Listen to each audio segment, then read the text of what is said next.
Hey, Mr. Internet, I've seen you swing but never hit. Your algorithm's drifting out of sync. For all the shit you recommend, the grifts and ads that never end, I have to give you credit for one thing. Serendipity, stopping all my problems, sitting on top from a song that fits just right. Serendipity, stopping all my problems, lottery odds on a flawless lucky find.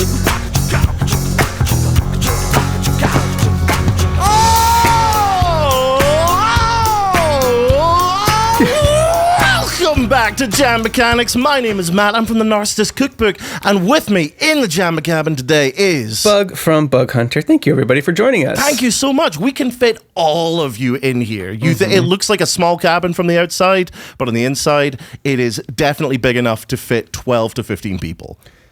Is that everybody that listens to our podcast, Matt? You know, I like to underestimate and always be pleasantly surprised. I forgot. You're not a numbers person. Yeah, I'm not a data person. I have no idea how many people listen to this Matt, podcast. I have such good news for you. And the reason that people listen to this podcast is because it's a good podcast. Here's what we do here. It's called Jam Mechanics. My name is Bug. This is Matt. We're both songwriters. We are going to be challenged to write songs today. We don't know what the challenge is. We're going to get a challenge. We're going to go away for 3 hours. We're going to come back. We're going to show off the songs we wrote in just 3 hours. Sometimes they're good, sometimes they're bad, sometimes they're great, sometimes they're terrible, but it doesn't matter because the fail state is not writing something bad. The fail state is not writing anything at all. If you sit down and you write one song a week for 10 weeks, at least one of them's going to be great, and it'll go on an album, and that's all anyone's going to care about. And it'll be called Piano Beacher. It will be called Piano Beacher for my fucking sins. Occasionally you'll write a song that you hate and everyone else loves. And you call that one the Alpaca Song. I do call it that because that's its name. A funny story, though, about that is I did pitch our podcast to a little network yesterday, and the example episode that I put in the pitch was... You piece of shit. ...was Alpacas Can't Jump. Wait, what was your song for that one?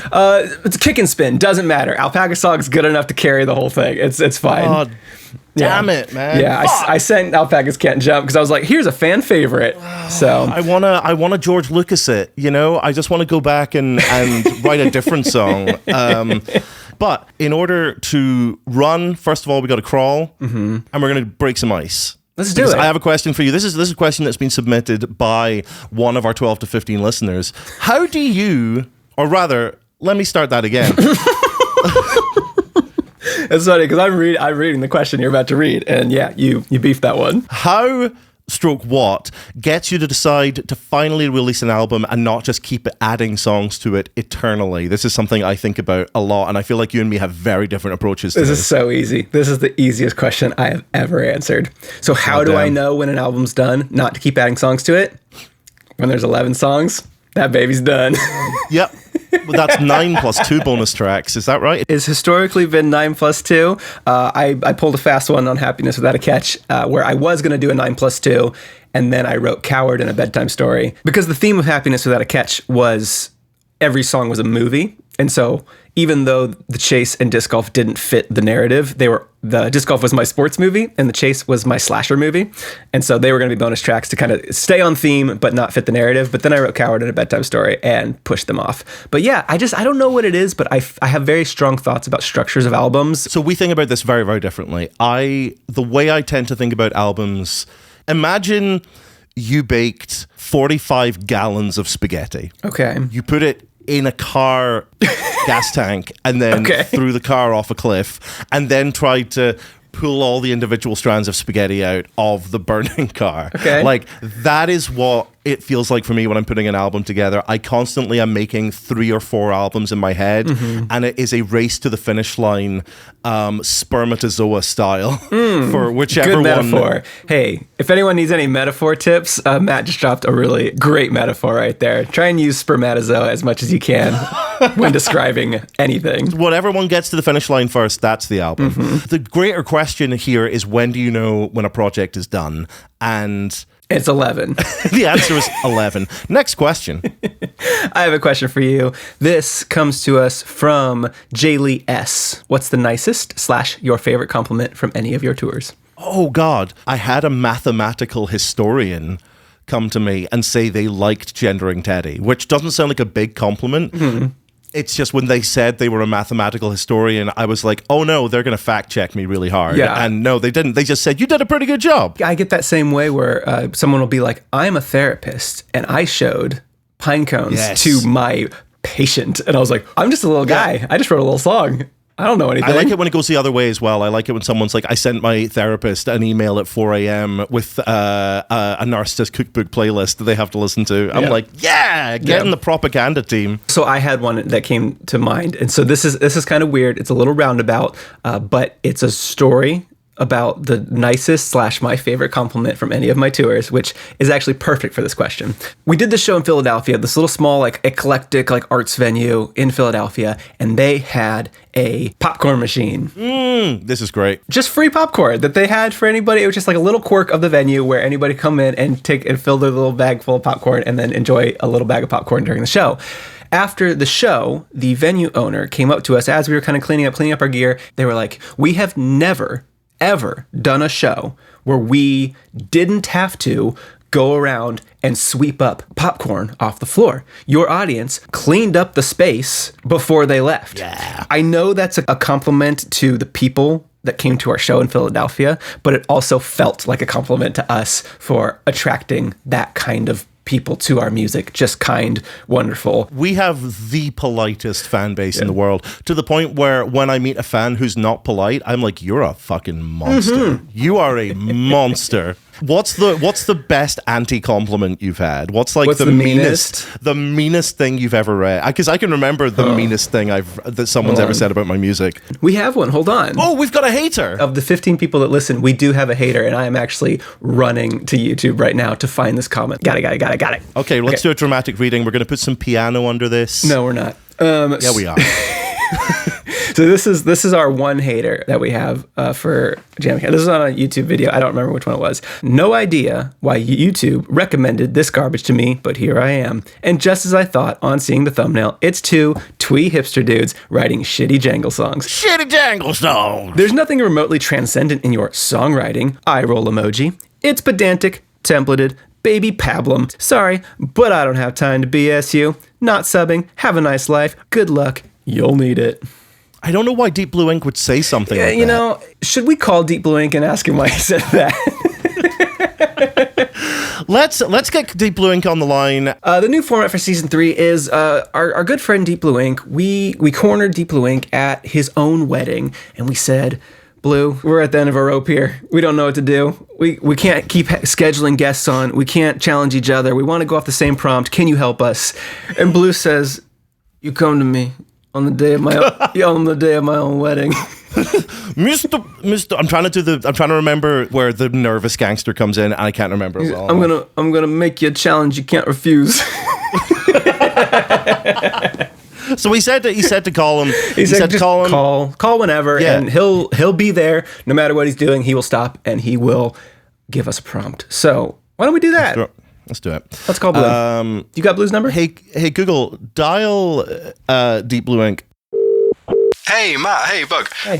This is Jam Mechanics again, isn't it? I'm so sorry. I'm so busy. I'm actually currently falling 320 meters from the top of the Eiffel Tower towards the ground.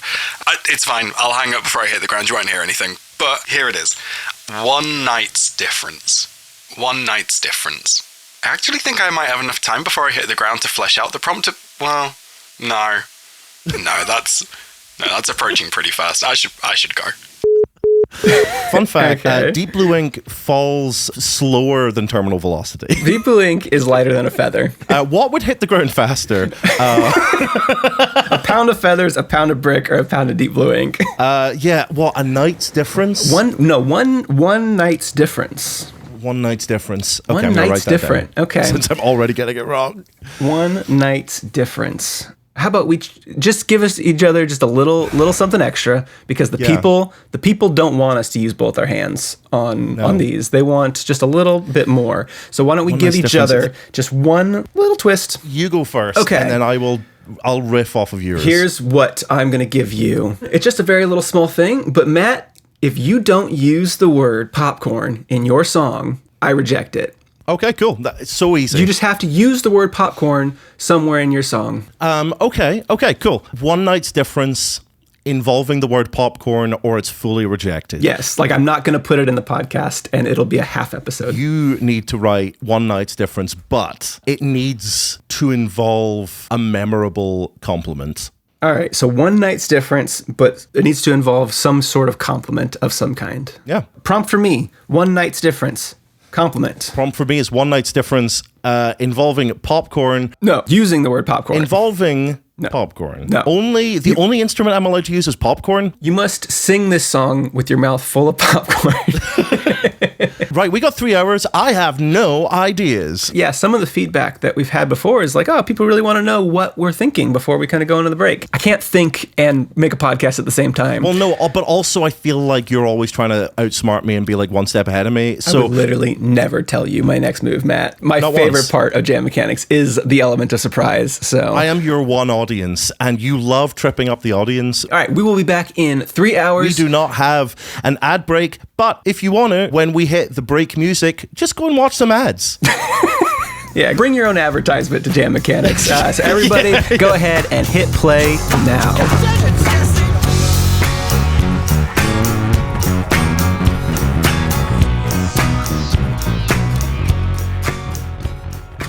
And we are back from the break. Exactly 3 hours on the dot.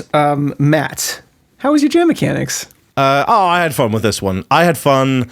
It's been a while since I've written a silly little song, and this feels like a good old-fashioned silly little song. Yeah. I have to be in the right headspace for it. Sometimes when I write a silly song and I didn't want to, I get really mad about it. Do you want to just jump in? You know what? What else are we doing here? Why don't we just jump in? Matt, do you want to go first? Yeah, so my prompt, as your prompt was one night's difference, and you told me to put the word popcorn in there. I did. And I think I nailed this. Okay. Before we even start, what did one night's difference mean to you when you heard Blue say that? The first thing I thought of... Wait, no. We're going to talk about this afterwards. Okay. I almost tricked you into talking about your song ahead of time. Yeah. Do you know how much you would hate it if I was like, so tell me your surprises? Pretty close. I almost got you. I have a song here in front of me called The Other Boys. We're going to hit go on The Other Boys in 3, 2, 1, go.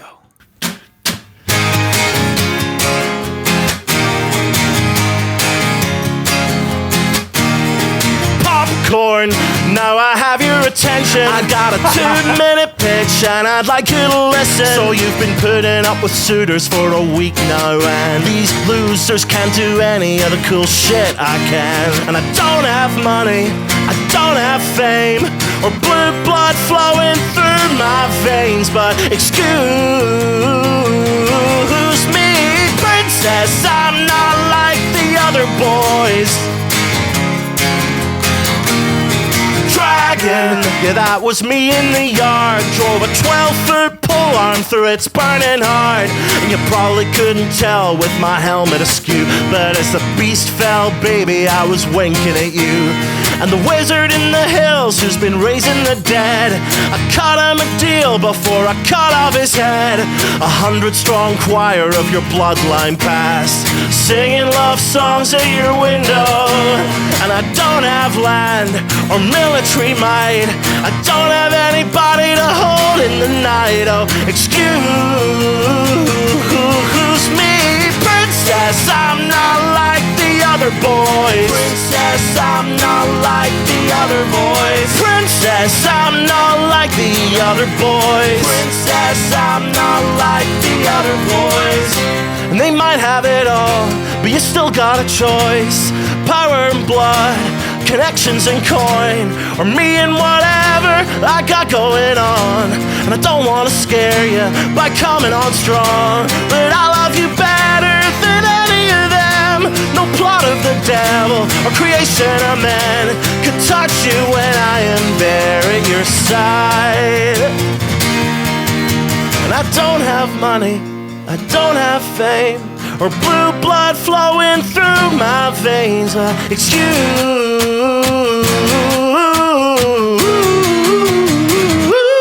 me, princess, I'm not like the other boys. Princess, I'm not like the other boys. Princess, I'm not like the other boys. Princess, I'm not like the other boys. Princess, I'm not like the other boys. Princess, I'm not like the other boys. Princess, I'm not like the other boys. Me. Little pick me princess, huh? Yeah. I like He's that a a knight. lot. He's a knight. He's just I a know. knight. It's one He's night. literally just He's a one knight. night, and he's different from all the other boys. That's good. Exactly. Matt. It's very good. I love it. I love it. Yeah. It's fun. It's bouncy. I'm going to enjoy listening to it again and again, just as much as I did the first time. Cool. What do we want to talk about? It's first off, you got me pretty good with your intro. Yeah, It's just I didn't want to spoil it. Yeah, sideswipe me pretty hard, but you did get my attention. That may just be a joke for me, but I loved it. So in my head, the canon of this story is that this is the guy that's been like watching the Princess's Tower for years and years and years. Then all of these suitors are there, and she's not used to paying any attention to him. So he just walks in and he's like, popcorn. You know? And she's like, what? And he's like, all right, okay, elevator pitch. I also imagine him just throwing popcorn all over her, confetti style. Oh, that's good. Yeah, that's maybe better than my idea. I mean, you got to bring a gift. You have to bring a gift. If you don't have money, you don't have fame, or you don't have blue blood flowing through your veins, you got to at least bring some popcorn. Yeah. So let's tell the story of how I wrote the song. The first line I came up with was Princess, I'm not like the other boys.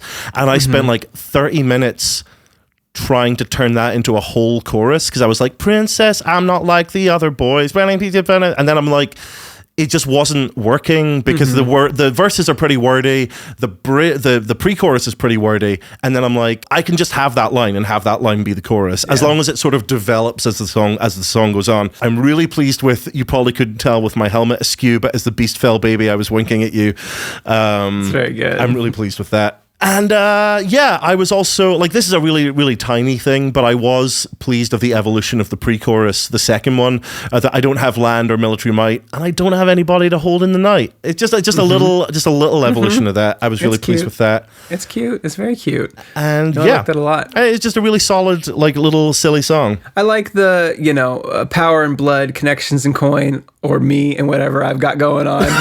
It's just funny. It's just like misplaced confidence of like, I'm just doing my thing. Me? Maybe? Yeah, I genuinely can't tell if I'm on this guy's side or not. That's the thing, you describe a guy watching the Princess Tower for a long time and he's just like, How long? Hey, how long were you watching the Princess? Like, how old was she when you started watching the Princess Tower?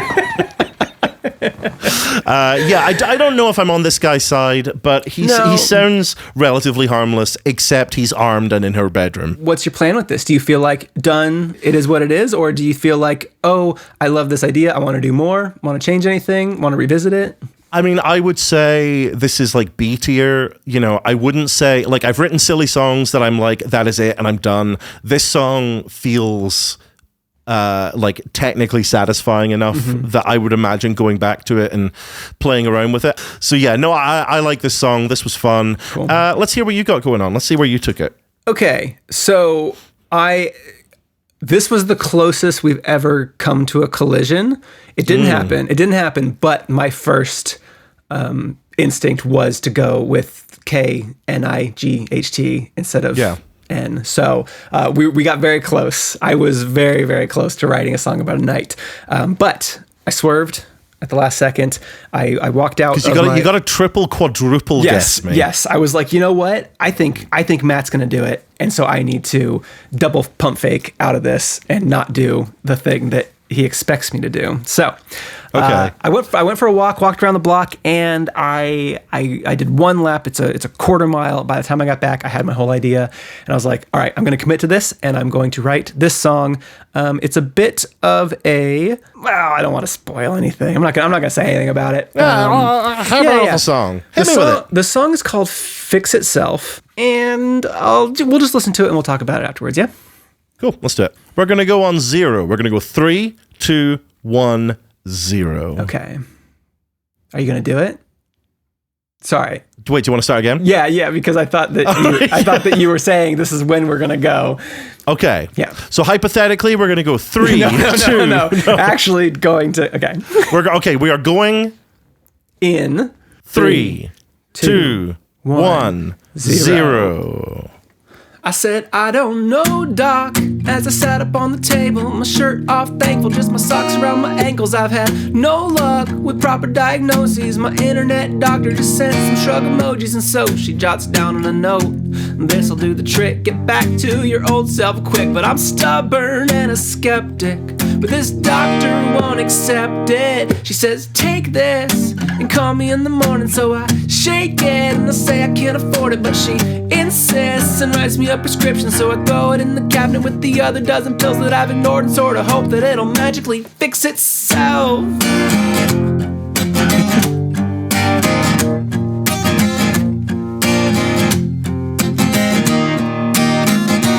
Now it's been 6 months, so I come in for a checkup. She asks about my regimen, and so I have to fess up. The bottle is still intact, and my motivation's weaker than a childproof cap. This calls for a higher dose.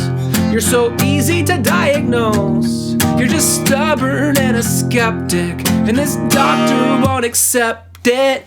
Take this and call me in the morning. I'll make a play to ask about the side effects and warnings. She evades this and writes me a prescription and walks me to the pharmacy and watches as I pay and leave and wonders if I still believe that this'll all fix itself.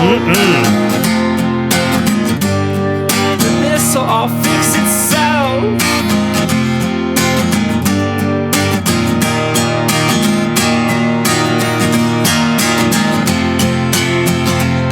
So I'm standing in the bathroom, bottle on the windowsill, hyping up myself cause I've never liked taking pills. I pop the top, and to my surprise, there's nothing but a note inside that says, take this and call me in the morning. I love you and you're handsome and important, and I want you to feel like you're accepted. So I wrote you, my love is a prescription. Take this and call me in the morning. I love you and you're handsome and important, and I want you to feel like you're accepted. So I wrote you, my love is a prescription. My love is a prescription.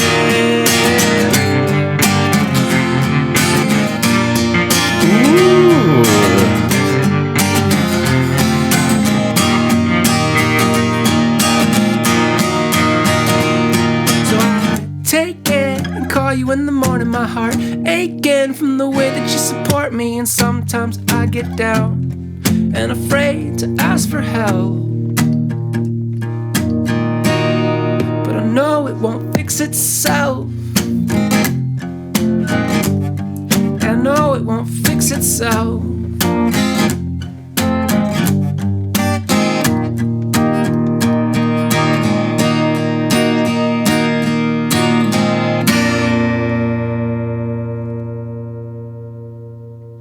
Sick. That doctor is gonna Malpractice. Yep, absolutely. Yeah, disciplinary. HIPAA, so quickly. Probably going to jail. Honestly. I loved that. I loved. Oh no, that's my lyrics. Wait. I love this line. Princess, not like the other boys. That's good. She says, "Take this and call me in the." What a good twist on "Take this and call me in the morning." Yeah. What a fucking good twist. Yeah, that's so good. That was my one night's difference entry. That's where I was like, the difference a night could make. You'll feel better in the morning, kind of thing. Getting Deep Blue Ink's thing, and then obviously, your little twist was I gotta have a compliment in there, so it made the whole thing about a compliment. Yeah. No, I really, really love that. Yeah. It's got you are like branching into with like not like that kid and like not like that kid. No wait, with not your like fault, that kid. It's a button. You're a bad puppy. Fuck. You cannot put that in the going in. podcast. You can't put that in the podcast. It's going in. You're gonna get emails and not the kind you want. I'll take the risk. You're developing a slightly darker sound, which I am fucking all here for. Yeah. I think especially because Happiness Without a Catch was so all of your pop sensibilities distilled down into their their purest form. The battlefield is ripe for the bodies you will leave behind in the wake of of Dark Bug. Yeah, there was a happy and poppy sheen across that entire album that was intentional, right? So it could all get knocked down at the end by a little song called Fanfiction, but it also did kind of just like create this like thing that's like, yep, there's like 6 pretty upbeat pop songs in a row, and then it starts to get a little darker, but it's still pretty poppy. That was just what that album was. And yeah, I think this one, having my like main verse chord progression just be that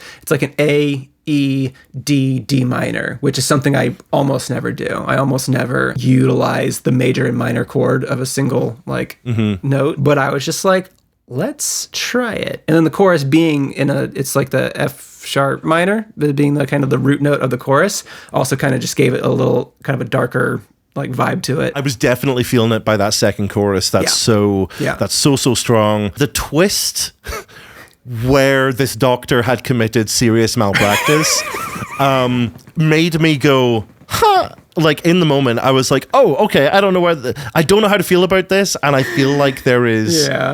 I feel like there is a way to do that. There's a way to sell that has slightly more self-awareness than is in here. But that is literally my only criticism.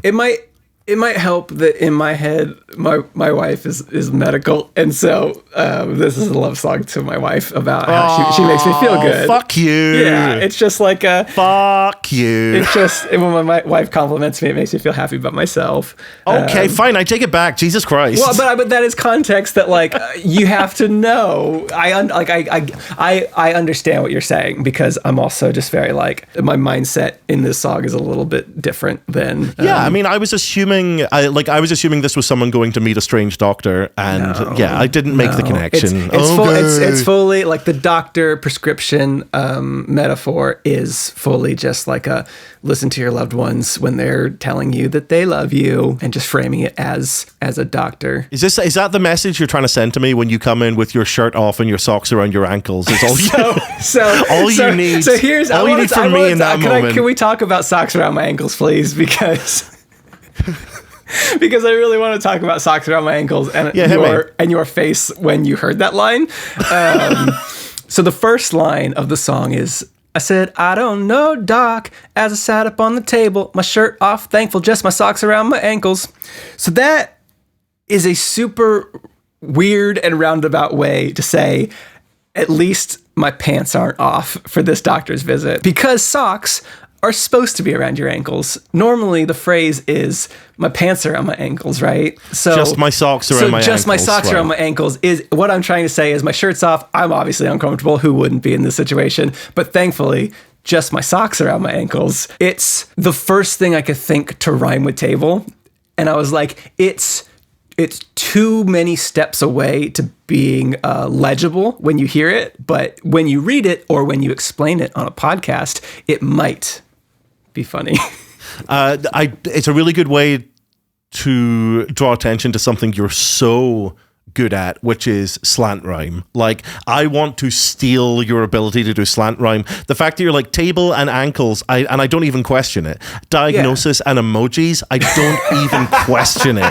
Like, you're so good at that shit. You're so like, and I want to know is your process to go like table, able, and you're like able, no, and you go like one step removed, Absolutely one step not. removed, one step removed, or do you automatically go to ankles? After 10 years, if I think of the word table, I immediately remove the word able from my brain. The first thing I would go to is something like maybe or ankles. Those are the first 2 words that rhyme with table in my head. The thing that I wanted to avoid is when you are writing songs, the inclination is most of the time you're going to try and rhyme. And if you only let your paint with the palette of pure exact rhymes, you are going to let the rhymes dictate where the story goes rather than using words to fill in where you want the story to go, right? I can see it a mile away when I listen to a song and I'm like, this only happened in the song because these two words rhymed with each other. If these two words didn't rhyme with each other, I know for a fact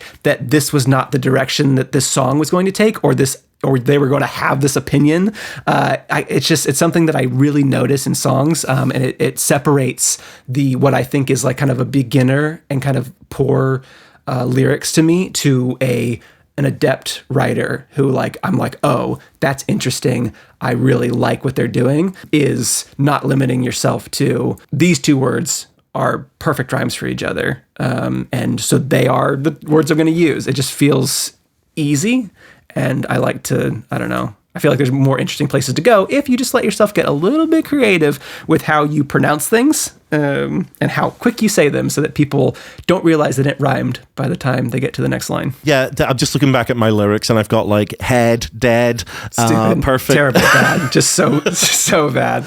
It's something I think of, but it's more hardwired into you. But you don't, I would know, I wouldn't be friends with you if I thought that you were one of those writers. I wouldn't have. I wouldn't respect you as a person. No, but genuinely, if you think about it, you sent me your music, and I was like, oh shit, this is great. I would have never done that if I was like, oh, this is very simple stuff. Even in the song you sent me, you're writing choice with coin. You got on and strong. Yeah, originally it was going to be Princess, I'm not like the other boys. And then I when I was trying to complete that line, it was something like, I don't have anybody to hold in the night. You can make any line, any word rhyme with any other word if you just Also, a real life story. I've had this swollen tonsils for 3.5 weeks. Okay. So the way things are in the UK at the moment, if you want to get yourself a doctor's appointment, you generally have to book a week in advance, and that's such a commitment, Yeah, so sure. I wait 2 weeks. I wait 3 weeks, and it's this still hurts, and I'm like, well, I can't wait a week now. I've waited for 3 weeks. I feel like this is urgent now. I feel like I've got 3.5 weeks of sore throat. That's not good. Yeah. And so I call my doctor yesterday morning. I say, can I talk to a nurse? Can I get a call back for triage today? Yeah. Just to see if I could see someone today. And he calls me back and he's like, so you've had a sore throat for 3.5 weeks. This is not an appropriate use of the triage. And I was just like, wow. When someone tells me off, I am not in control of my emotions. I'm just like, oh, maybe I need to look at that, because sometimes I need to be told off. But yeah, if that's unresolved childhood shit. If someone tells me off in my late 30s, I'm like, I'm gonna fight you in the car park. I know where you work. Whatever. Anyway, so that's my story. So about as opposite of a story from my song as possible. No, exactly, yeah. Yeah. We knocked it out of the park today. There is no such thing as a bad episode of Jam Mechanics. Absolutely none. And some people would say that saying that out loud is tempting fate, but I feel like saying that out loud is patting fate on the back and saying, good job. Thanks, fate. Thanks for giving us such good cards in this life. Exactly. If you want to email us about either of these songs, you can email hello@jammechanics.com. You can email me at tnc@jammechanics.com. You can email Bug at bug@jammechanics.com. You can join the Jam Mechanics Discord. You can join my Discord, Bug's Discord.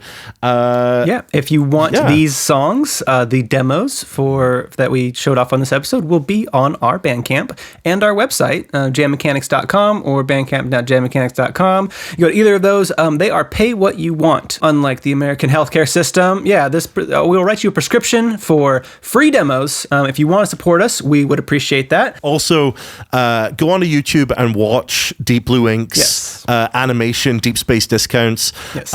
We, not just because me and Bug have very, very, very, very, very, very small voice roles in it, but also because that is our boy just being like, I'm going to make my own TV show. Yeah. And it's on good. His own. So thank you so much to Deep Blue Ink for taking the time out of his incredibly busy schedule to help us on Jam Mechanics. Amazing. So with that is the end of our episode, which means it's time to workshop a sign-off, huh? I got to workshop on that sign-off. I'm going to choose the first word this time. Okay. Ladies, gents, friends betwixt and beyond the gender binary, goodbye from us at Jam Mechanics. And remember, if you want a big bathroom, Just Ask your... Dad. All right, I am Bug from Bug Hunter. I'm the Narcissist Cookbook. And remember, if you want a big bathroom, Just ask your dad. Sarah, tippity pop, stopping all my problems, hitting on top from a song that fits just right.